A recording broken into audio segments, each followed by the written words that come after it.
नमस्कार दोस्तों, आशा करता हूँ आप लोग अच्छे से पढ़ रहे होंगे और मेरे बताए गए इंस्ट्रक्शन का पालन कर रहे होंगे।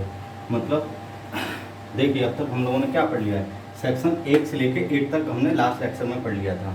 आज हमारा स्टार्ट होगा सेक्शन 9। तो सेक्शन 9 के खोलिए अपना डायरेक्ट खोलिए। देखिए, सेक्शन 9 के जो इंग्रेडिएंट्स हैं वो मैंने लिख रखे हैं, ठीक है। और आपको क्या करना है मैं आपको बताता हूँ, उसी तरीके से नंबर देना है। जो जैसे यहाँ पे मैं आपको बताता हूँ, सेक्शन 9 क्या कहता है, फैक्ट नेसेसरी टू एक्सप्लेन और इंट्रोड्यूस रेलिवेंट फैक्ट्स, ठीक है, ये वाला है। तो इसमें जो जैसे पहला वाला है इंग्रेडिएंट है वो यहीं से हो जाएगा, फैक्ट नेसेसरी टू एक्सप्लेन और इंट्रोड्यूस द फैक्ट इशू, और से दूसरा वाला स्टार्ट हो जाएगा, ठीक है। और विच सपोर्ट और review and inference suggested by the fact issue और रेलिवेंट फैक्ट। इसी तरीके से मैंने सारे लिखे हुए हैं। जैसे पहला वाला क्या हो जाएगा, फैक्ट नेसेसरी टू एक्सप्लेन और इंट्रोड्यूस फैक्ट इशू, ठीक है। दूसरा इसमें लिखा है फैक्ट विच सपोर्ट और review the inference suggested by the fact issue. तीसरा लिखा है fact which establish the identity of any thing और पर्सन, ठीक है। चौथा हो जाएगा fact which suggest the time and place under which they happened. पांचवा हो जाएगा fact which state the relationship of parties. देखिए, पांच ही चीजें हैं। पांचों के नीचे आप 1 2 3 4 5 ऐसे ही डायरेक्ट पे नंबर डाल लीजिए, ठीक है। अब एक एक चीज को एक्सप्लेन करते हैं। ये इधर लिखे रहेंगे 1 2 3 4 5, मैं सिर्फ इधर नंबर डालूंगा, हेडिंग उधर रहेंगे, ठीक है। तो पहले फैक्ट के बारे में, पहले वाले की हम बात करते हैं। पहला क्या है, फैक्ट नेसेसरी टू एक्सप्लेन और इंट्रोड्यूस फैक्ट इशू, ठीक है। इसके बारे में देखते हैं। देखिए, ये वो फैक्ट होंगे जो अपने आप में तो जिनकी कोई इम्पोर्टेंस नहीं होगी, लेकिन अगर उनको किसी और फैक्ट के साथ में रिलेशन किया जाएगा तो जो फैक्ट इशू है उसको एक्सप्लेन करेंगे या इंट्रोड्यूस करेंगे या कोई नई बात बताएंगे उसके बारे में, ठीक है। तो क्या होगा, उससे क्या होगा, फैक्ट इशू पर और रेलिवेंट फैक्ट पर एक रोशनी पड़ेगी, लाइट पड़ेगी, जिससे वो और क्लियर हो जाएंगे। अगर मान लीजिए अगर उसको नहीं इंट्रोड्यूस किया जाए तो हो सकता है कि किसी केस में कोई और डिसीजन आए। अगर उनको एक्सप्लेन कर दिया जाए या इंट्रोड्यूस कर दिया जाए तो केस का डिसीजन भी चेंज हो सकता है। जैसे मैं आपको एक एग्जाम्पल देता हूँ, बहुत सिंपल सा। क्या है, मान लीजिए ए ने बी को मारा, ठीक है, ठीक, ए बी को किल कर देता है, ठीक है। तो अभी आपकी समझ में कितना आ रहा है, सिर्फ इतना आ रहा है कि भाई साहब इसने इसका मर्डर कर दिया। लेकिन अगर कुछ और फैक्ट आते हैं, जैसे ये आता है कि बी ने ए को ग्रेव एंड सडन प्रोवोकेशन दिया था, या ए ने अपना सेल्फ डिफेंस में किया, मतलब उसको और एक्सप्लेन कर रहा है। तो इसकी ग्रेव जो है क्या हो रहा है कि इसके ऊपर जो ऑफेंसेस के चार्ज थे वो खत्म हो रहे हैं जब वो कोई जो है दूसरा फैक्ट उसको एक्सप्लेन करने के लिए आ जा रहा है। इसी तरीके की इसमें साक्ष्य दिए जाएंगे, मतलब जो साक्ष्य फैक्ट इशू और रेलिवेंट फैक्ट को जो है एक्सप्लेन करेंगे या इंट्रोड्यूस करेंगे, उसके साक्ष्य दिए जाएंगे। इसके लिए एक और एग्जांपल हम लोग देख सकते हैं, जो आपके डायरेक्ट में दिया है उसी को देखते हैं। वो सॉरी, उसमें दिया है बुक में, एक केस है, उसका नाम है नूर मोहम्मद वर्सेस एम्परर, ठीक है।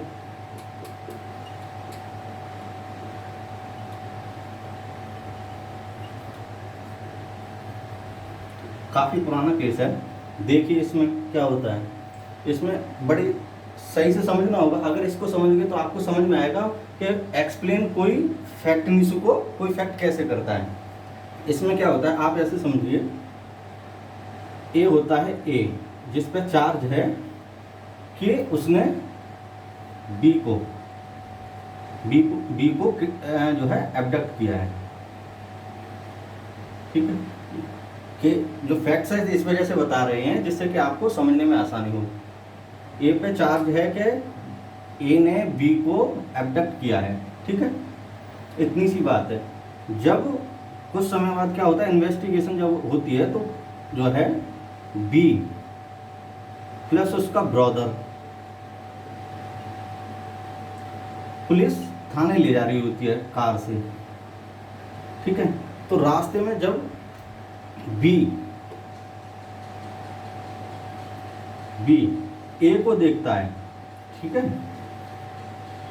जब ए को देखता है तो वो चिल्लाने लगता है कि ये तो वही है जिसने मुझे एब्डक्ट किया था, ठीक है। ये कहता है exclaim A is the person who abducted me. अब क्या होता है, कुछ दिनों बाद जब केस चलता है कोर्ट में, तो क्या करता है, जो ए है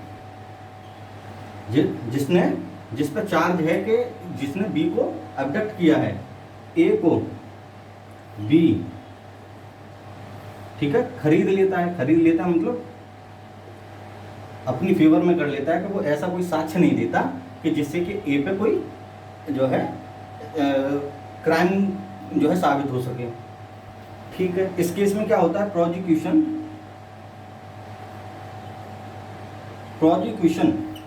ठीक है, जो बी का स्टेटमेंट है, बी उसके साथ में था ना, कि जिस समय उसको ले जा रहे थे कार में, तो बी उसके साथ में था, उसके स्टेटमेंट को इंट्रोड्यूस करने की कोशिश करता है, मतलब इसमें रेलिवेंट बताने की कोशिश करता है कि साहब इसके भी साक्ष्य लिए जाएं। अब कोर्ट पूछता है भाई इसके क्यों, कि मान लीजिए जिस समय बी को ले जाया जा रहा था तो बी ने खुद अपने आप जो है, जब वो वहाँ पे जो एक कहीं पे खड़ा हुआ था उसको देखते उसने कहा था तो ये वही आदमी है कि जिसने मेरा जो है अबडक्शन किया था।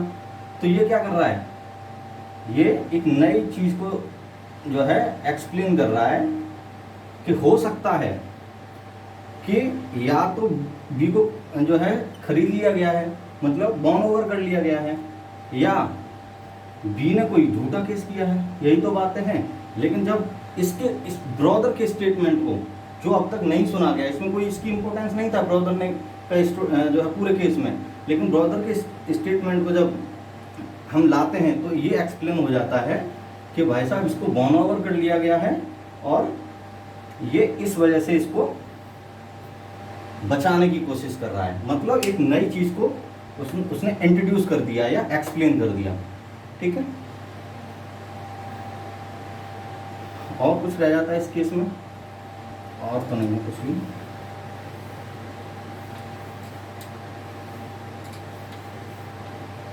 ठीक है, दूसरे वाले पे आते हैं। दूसरा वाला फैक्ट विच सपोर्ट और reviewed inference suggested by the fact in issue. देखिए अब दूसरे वाले में क्या होता है, इसको भी एक एग्जाम्पल से ही समझते हैं। आपको एग्जाम्पल बड़ी सावधानी से समझना होगा। मान लीजिए एक कोई क्राइम हुआ है, ठीक है। क्राइम होने के बाद क्या है कि ए पर डाउट होता है कि शायद ये क्राइम ए ने किया होगा। जब पुलिस को पकड़ने के लिए जाती है, पुलिस उसको जब पकड़ने के लिए जाती है तो क्या होता है कि ए अपने घर पर नहीं पाया जाता।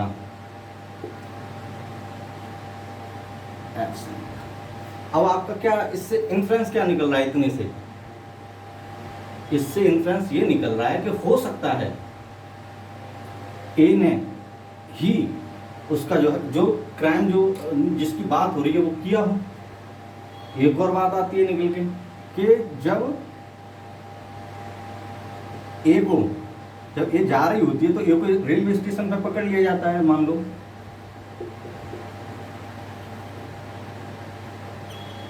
रेलवे स्टेशन पर पकड़ लिया जाता है, और वो बहुत ही गंदे कपड़े पहनी होती है, या जो है बहुत हरी में होती है, बहुत ही जल्दी में होती है। तो एक और बात, और जो आपका इन्फ्लुएंस था अब तक का कि हो सकता है इन्हें क्राइम किया हो, वो और जो है स्ट्रांग होता जा रहा है। लेकिन अगर इसी समय पर ये कहे कि भाई मैं अपने ब्रदर की शादी में जा रही हूँ, ठीक है,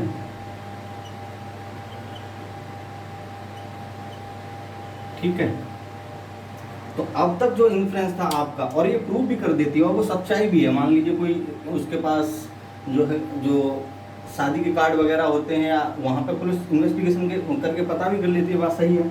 तो अब क्या था, अब तक जो आपका इन्फ्लुएंस था कि हो सकता है उसने हो सकता है उसी ने क्राइम किया हो, वो पूरी तरह रिव्यूट हो गया, मतलब उसके कंट्राडिक्शन में आ गया।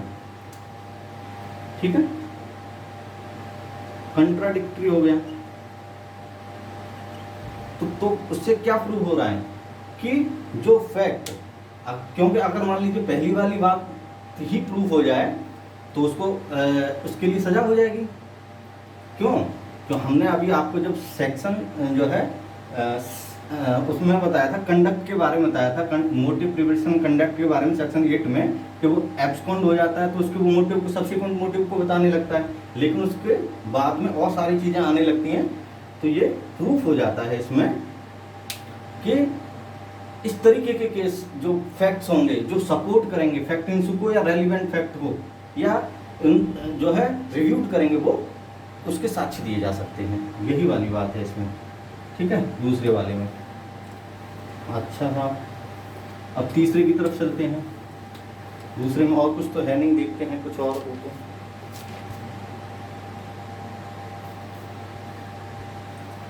तीसरे की तरफ चलते हैं। तीसरा क्या है? Fact which establish the identity of any thing और पर्सन। इसको सही से समझिए। मान लीजिए इसके तीसरे को, मान लीजिए किसी एरिया में कोई क्राइम हुआ है। तो क्राइम हुआ है तो क्या होता है कि अगर आप उसको जानते हैं, जिसने आपके साथ क्राइम किया है, ठीक है, जिसने आपको क्राइम किया है, अगर उसको आप जानते हैं तो उसके खिलाफ FIR करेंगे, नाम दर्ज FIR करेंगे, उसका नाम भी लेंगे। अगर आप उसको नहीं जानते तब क्या करेंगे? फिर क्या करेंगे? आप उसके हुलिया के बारे में बताएंगे। साहब ऐसा व्यक्ति था, मान लीजिए आप उसके हुलिया के बारे में बताएंगे, 6 फीट का था, वो ब्लैक कलर का था आदमी जो था। ठीक है, और मान लीजिए जो जैसे कपड़े पहना था, और भी डिस्क्रिप्शन देंगे उसके बारे में जितना आपने देखा होगा। ठीक है, और भी डिस्क्रिप्शन देंगे। तो अगर आप उसको जानते हैं, ठीक है, तब तो उसके बारे में बता देंगे। अगर नहीं जानते तब क्या होगा? तब उसका डिस्क्रिप्शन वगैरह देंगे। तो क्या होगा? मान लीजिए उसी जो डिस्क्रिप्शन आपने दिया, उसी डिस्क्रिप्शन के 3-4 आदमी थे उसी लोकेलिटी में। मान लीजिए 4 आदमियों को पुलिस गई और पकड़ लाई। ठीक है, 4 लोगों को।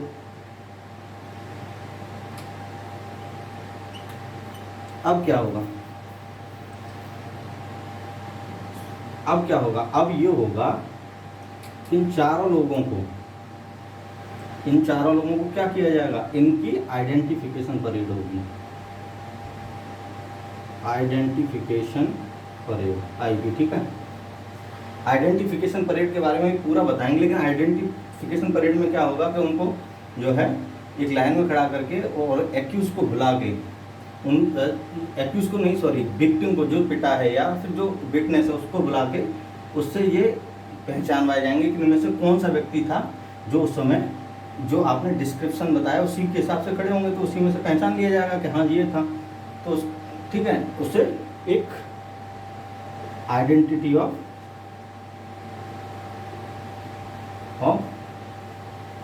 पर्सन आ जाएगी। मतलब जो व्यक्ति जो अब तक मान लीजिए जो नॉन नहीं था, उसकी आइडेंटिटी उस केस में आ जाएगी, वो इंट्रोड्यूस हो जाएगा।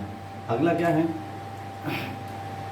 मान लीजिए एक और एग्जांपल देते हैं। मान लीजिए एक डेड बॉडी है। डेड बॉडी इतनी कंपोज हो चुकी है कि उससे पहचान ही नहीं जा सकता उसकी फेस बेस से कि वो जो है किसकी है। तो क्या होता है कि मान लीजिए वो लेडी की है, किसी की, और मान लीजिए उसने जब जो है बच्चे को जन्म दिया था, तो उसका जो है ऑपरेशन से बच्चे को जन्म दिया था, तो पेट पे जो है कोई मार्क है उसके पे। ठीक है, तो जब बॉडी की शिनाख्त वगैरह होती है तो इसी आधार पर होती है कि मान लीजिए वो पहचान लेगा भाई उसका जो रिलेटिव होगा कि ये तो वही औरत है जिसके बारे में बात हो रही थी, या जिसका जो है डेड बॉडी जो है उसी के रिलेटिव की है, क्योंकि उस मार्क से पहचान लेगा। ठीक है, तो उसकी भी आइडेंटिटी प्रूफ हो जाएगी। ठीक है, अब बताना है इसमें हमको सही से कि आइडेंटिफिकेशन परेड क्या होती है। टेस्ट आइडेंटिफिकेशन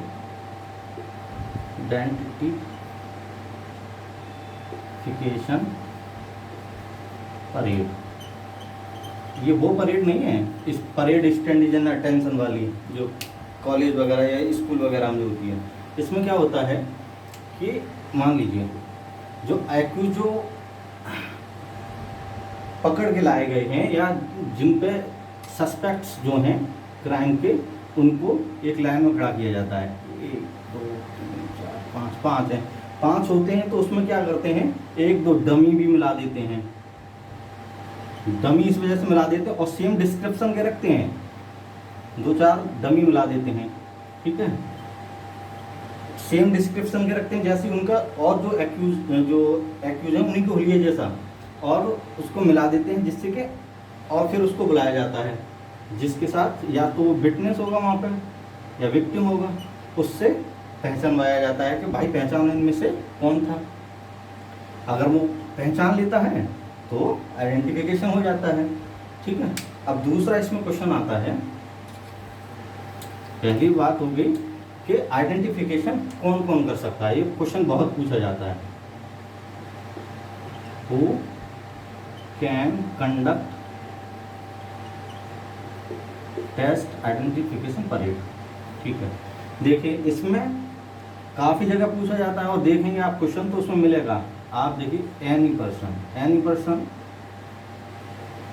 कर सकता है, कोई भी। और एनी पर्सन का मतलब क्या क्या है यहाँ पर, एक तो एनी पर्सन है, दूसरा आईओ भी हो सकता है, इन्वेस्टिगेशन ऑफिसर, तीसरा मजिस्ट्रेट भी हो सकता है। अब सुनिए, मान लीजिए आईओ करता है, आईओ क्यों करेगा आइडेंटिफिकेशन परेड? आईओ को जब करता है, मान लीजिए जो 7-8 आदमी थे और उनमें से 1 या 2 को विक्टिम ने बताया कि साहब ये जो है क्राइम में शामिल थे, तो क्या होगा, जो आईओ था अब तक बहुतों के बारे में इन्वेस्टिगेशन कर रहा था, इसके बारे में भी कर रहा था, इसके बारे में कर रहा था, इसके बारे में कर रहा था, इनके बारे में कर रहा था, लेकिन अब उसकी इन्वेस्टिगेशन का दायरा इन्हीं दोनों पे आ जाएगा। मतलब अब वो इन दोनों के खिलाफ ही सबूत इकट्ठा करने लगेगा, तो मतलब इन्वेस्टिगेशन में भी हेल्प करता है identification parade, help in investigation. ठीक है,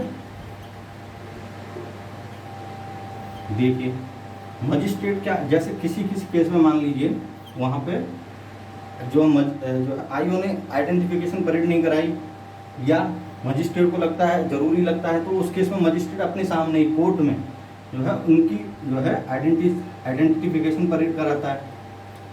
तो आप भी जानते हैं कि अगर कोर्ट के सामने गलत आदमी को जो है उसने आइडेंटिफाई किया तो फॉल्स एविडेंस देने के जुर्म में उसको सजा भी हो सकती है, तो उसकी वैल्यू इससे ज़्यादा रहती है।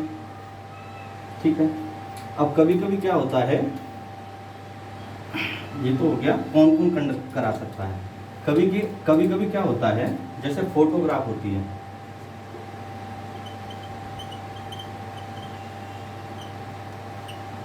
फोटोग्राफ दोनों ही केसेस में काम आती है। कभी कभी क्या होता है, एक्यूज के फोटोग्राफ दिखाकर भी आइडेंटिफिकेशन परेड करा ली जाती है कि इनमें से कोई है कि नहीं।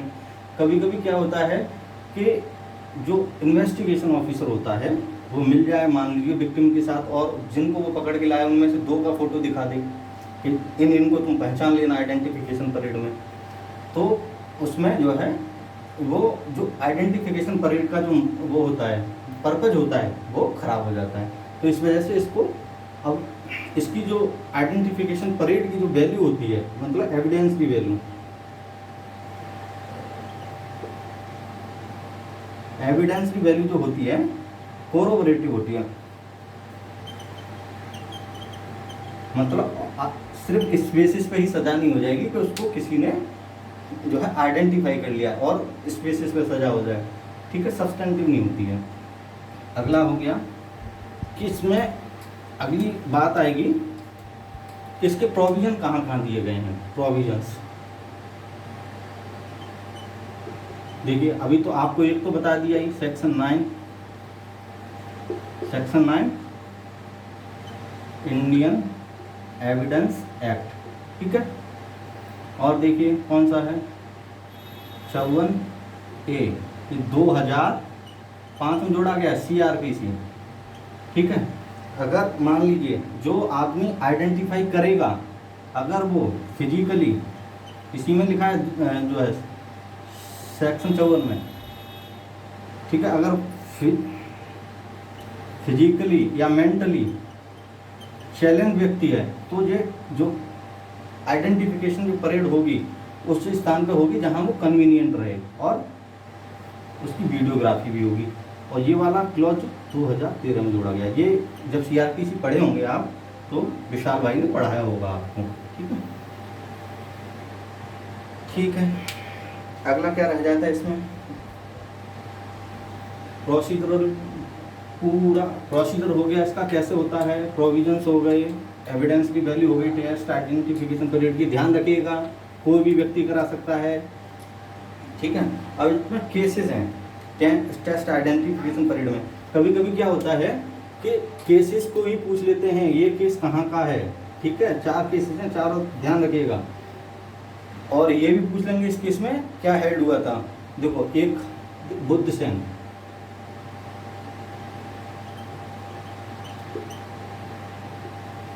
ठीक है, इसमें आपको यही ध्यान रखना है कि ये केस टेस्ट आइडेंटिफिकेशन परेड का है, ठीक है। दूसरा है Jadunath versus state,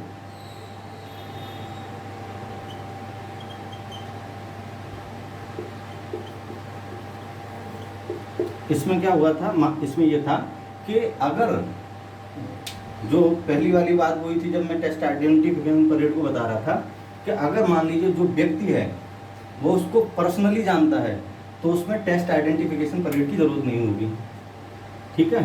if victim know accused personally then no need of identification parade, ठीक है। इसमें ये हुआ था। एक और है, एक केस और है, प्यारे लाल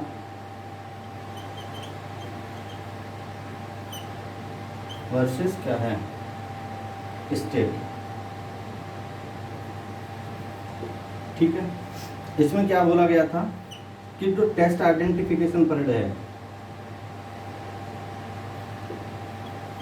ठीक है, आर्टिकल 20 का सब क्लॉज 3 का वायलेशन नहीं है। क्या है आर्टिकल 20 का सब क्लॉज 3, बताइए। सेल्फ इंक्रिमिनेशन, क्या है देख लीजिएगा, मुझे ध्यान नहीं आ रहा है, आप लोग देख लीजिएगा, ठीक है। अगला है मुल्ला वर्सेस स्टेट। इसमें बोला गया था जो एक्यूज है वो ये नहीं कह सकता किसी भी केस में कि इस केस में टेस्ट आइडेंटिफिकेशन परेड करा लो, मतलब क्योंकि ना ही CRPC में ऐसा कोई प्रोविजन है, ना ही अपने एविडेंस एक्ट में कोई प्रोविजन है, ठीक है। अब तक 3 क्लॉजेस हो गए, अगले पे आते हैं।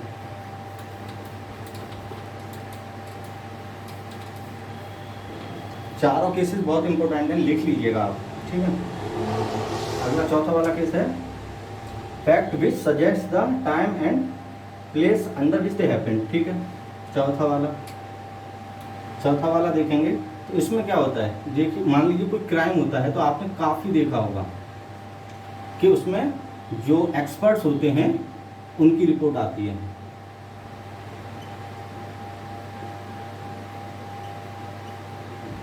और जो एक्सपर्ट रिपोर्ट होती है, मान लीजिए अगर कोई क्राइम हुआ है तो वो ये बताती है कि किस समय पर क्राइम हुआ था, टाइम बता देती है। और हर एक केस में जो भी मर्डर वगैरह के केसेस होते हैं उसमें जहाँ कोई जो भी क्राइम हुआ होता है तो वहाँ की थोड़ी सी मिट्टी की जांच भी होती है, ठीक है। फॉरेंसिक रिपोर्ट आती है तो वो ये बता देती है कि साहब इसी स्थान पे हुआ था। जैसे कि अगर कोई जो है जो एफआईआर में कहीं और जगह का मान लो लिखाने की कोशिश करे कि ये जो है क्राइम कहीं और हुआ है, तो उससे बचा जा सकता है। सवाल रिपोर्ट जो आती है, ठीक है। तो ये दोनों चीज़ें टाइम और प्लेस को इस्टेब्लिश कर देती हैं, तो इस चीज़ के भी साक्ष्य दिए जा सकते हैं कभी, ठीक है। अगला आते हैं fact which shows the relation of parties. देखिए मान लीजिए कोई केस है, अगली की तरफ 5वें की तरफ कोई भी केस है, मान लीजिए अनड्यू इन्फ्लुएंस वगैरह का है,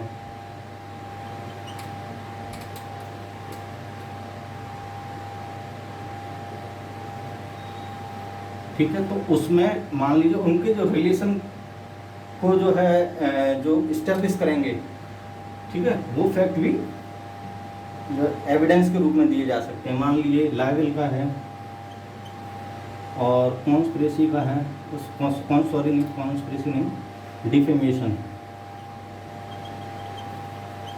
इस तरीके के केसेस हैं उसमें जो रिलेशन ऑफ पार्टीज मैटर करता है, तो इस बात के भी साक्ष्य दिए जा सकते हैं, ठीक है।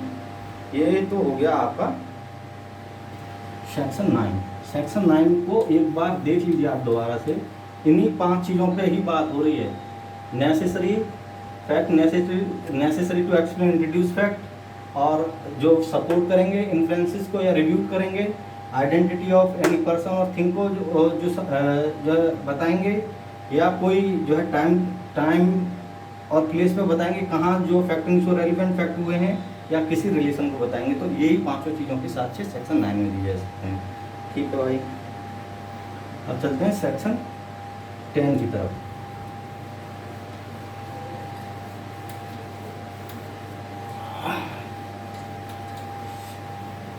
सेक्शन 10 में है क्या भाई, देखिए आप निकालिए अपना बैग। थिंग्स सेड और done by the conspirator in reference to common design.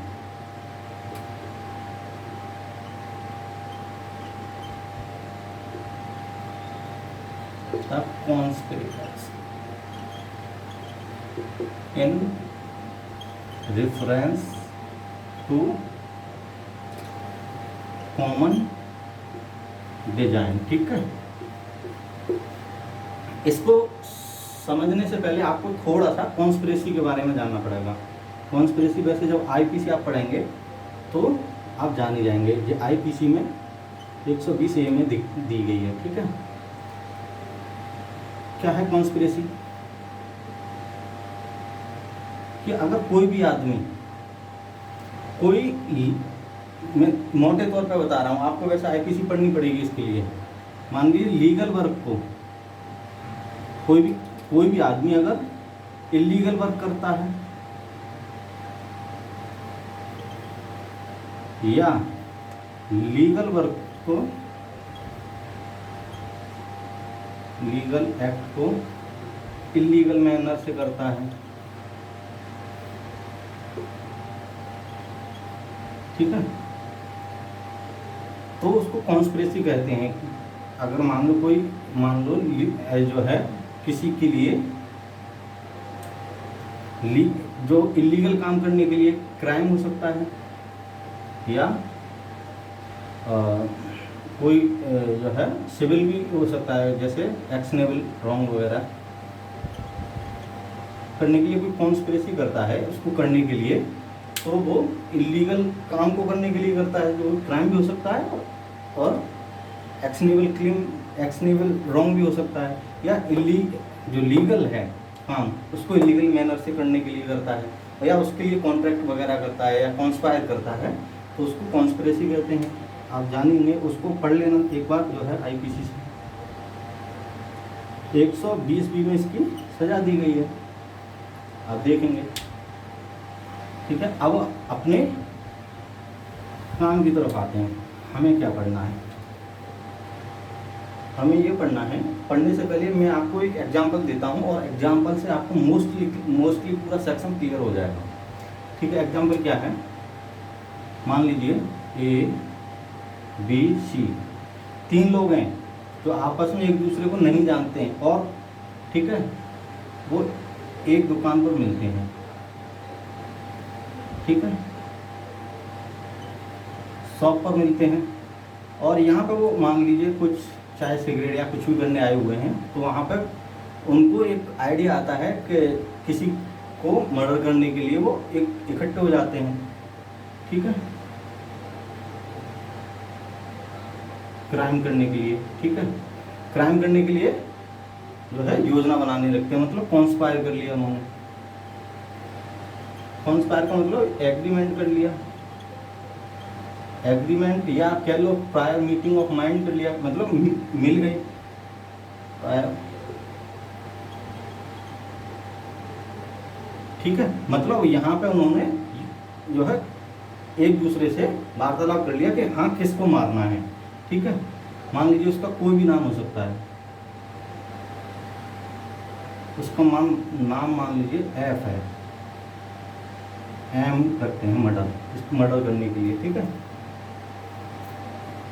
अब क्या करते हैं, अब जैसे ए बी सी है, ए बी एंड सी, ए क्या करता है, मनी कलेक्ट करता है कि उससे वीपन खरीदा जाएगा,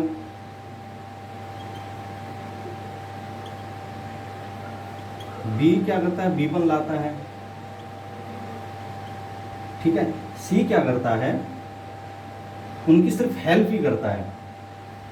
हेल्प कैसे कि जिस समय वो मर्डर कर रहे हैं उस समय वहाँ खड़ा रहता है और उनको भागने में मदद करता है, ठीक है।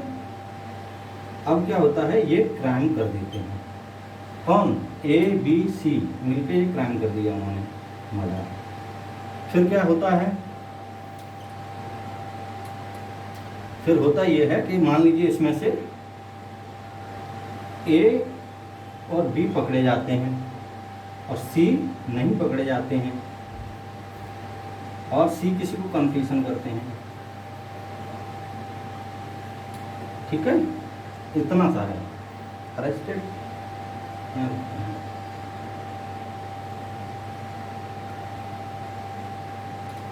पूरा आपको क्रिमिनल कॉन्स्पिरेसी समझ में आ जाएगा, कॉन्स्पिरेसी जो है, ठीक है। क्या है इसमें, ए और बी और सी 3 हैं जो आपस में एक दूसरे को नहीं जानते हैं, लेकिन एक दुकान पर मिलने लग जाते हैं और किसी को मारने की योजना बना लेते हैं।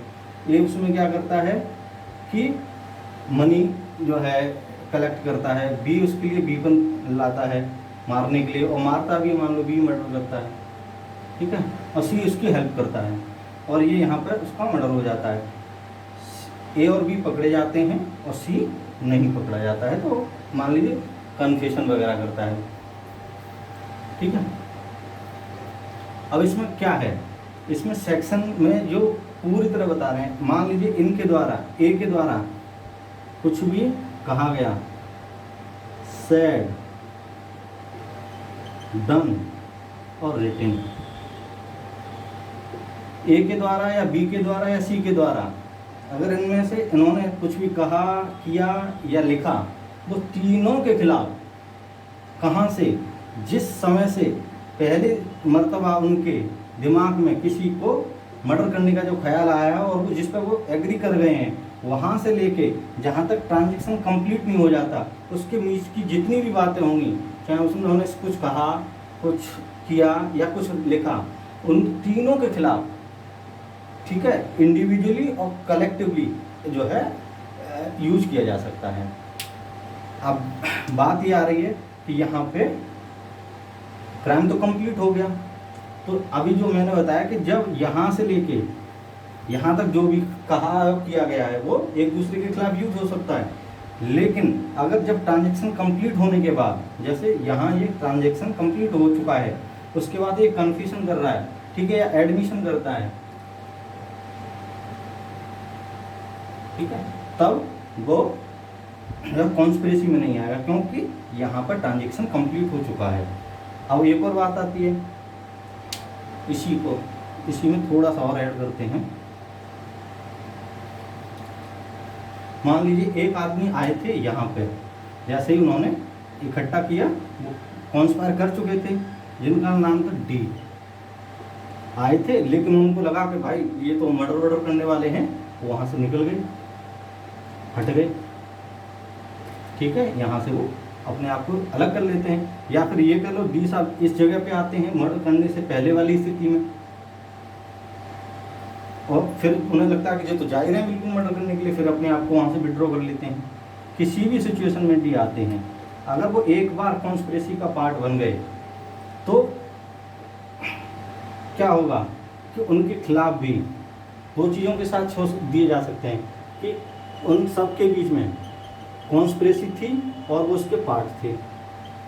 ठीक है,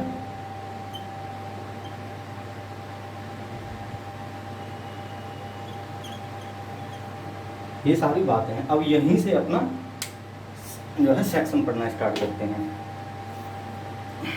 उसके निकालिए सेक्शन,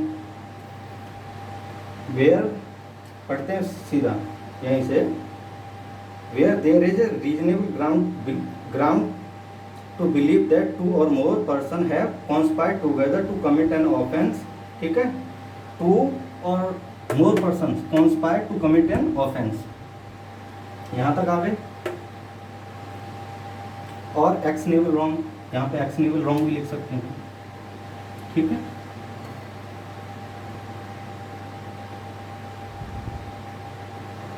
एनीथिंग सेड डन और written by any of the anything said, done or written by any one of such person in furtherance to their common intention। ठीक है, इन कॉमन इंटेंशन के बारे में, in furtherance to their common intention, common intention after when such intention was first time entertain, यहाँ से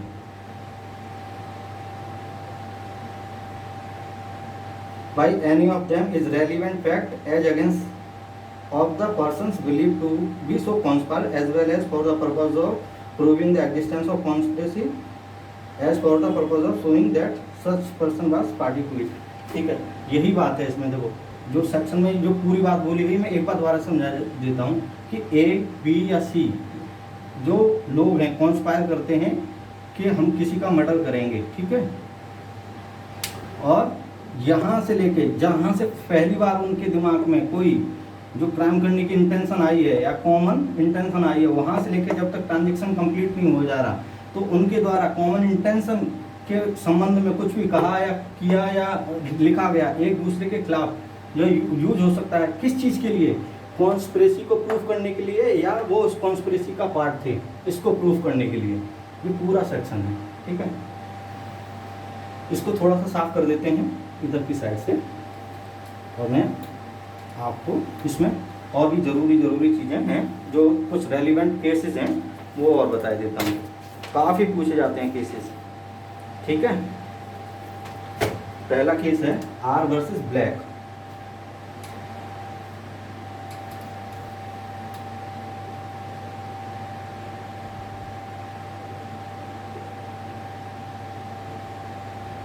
इसमें क्या होता है, ये किसी एक कंपनी में काम करता है। ठीक है, दो तरीके की डायरी बनाता है।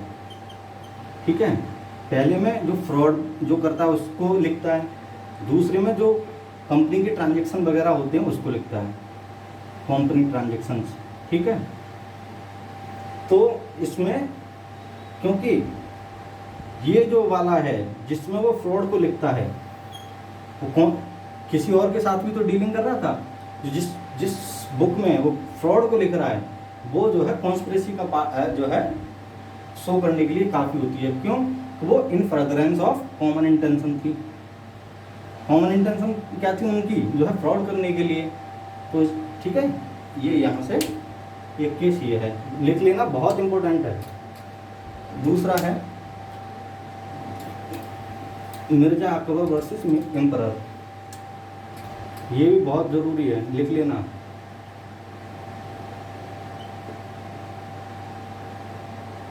मिर्जा अकबर एम्परर। ठीक है, इसमें क्या होता है सुनिए,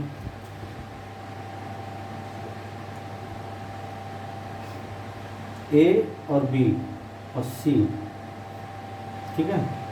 ये ए बी सी, ठीक है, ये होते हैं ए की वाइफ है, ये एक व्यक्ति होते हैं और बी उनकी वाइफ है और सी को भी नहीं लाते, ठीक है।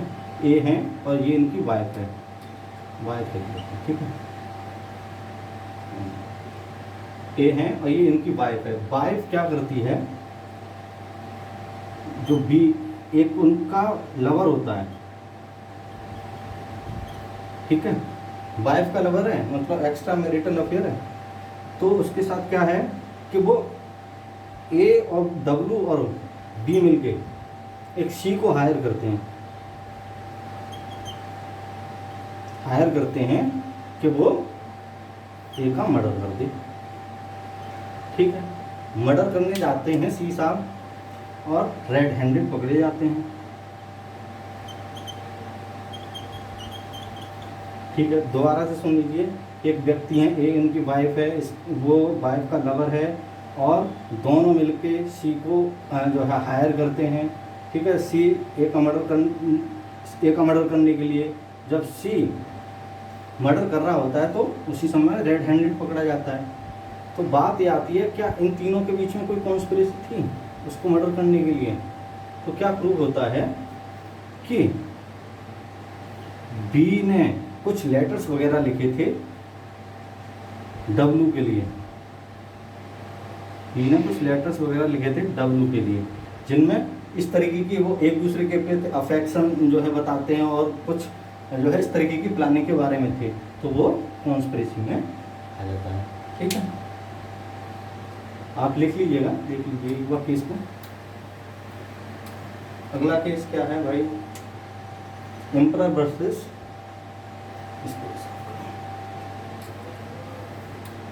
ये काफी पूछा जाता है, तीसरा वाला एक बार उत्तराखंड में पूछा था।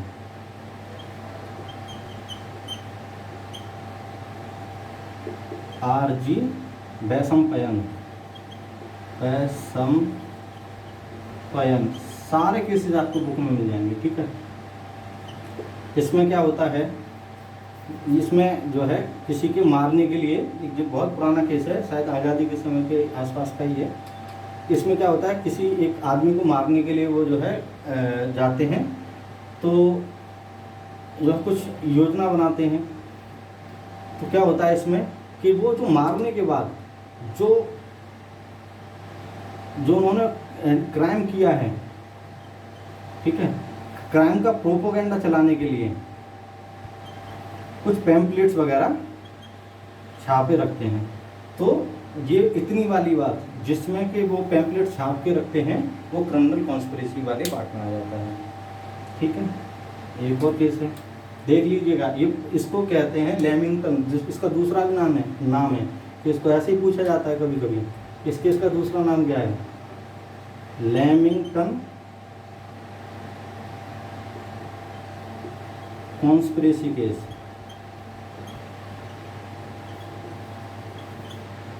ठीक है।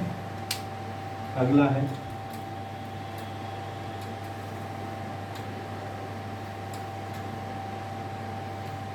री एन रामरत्नम,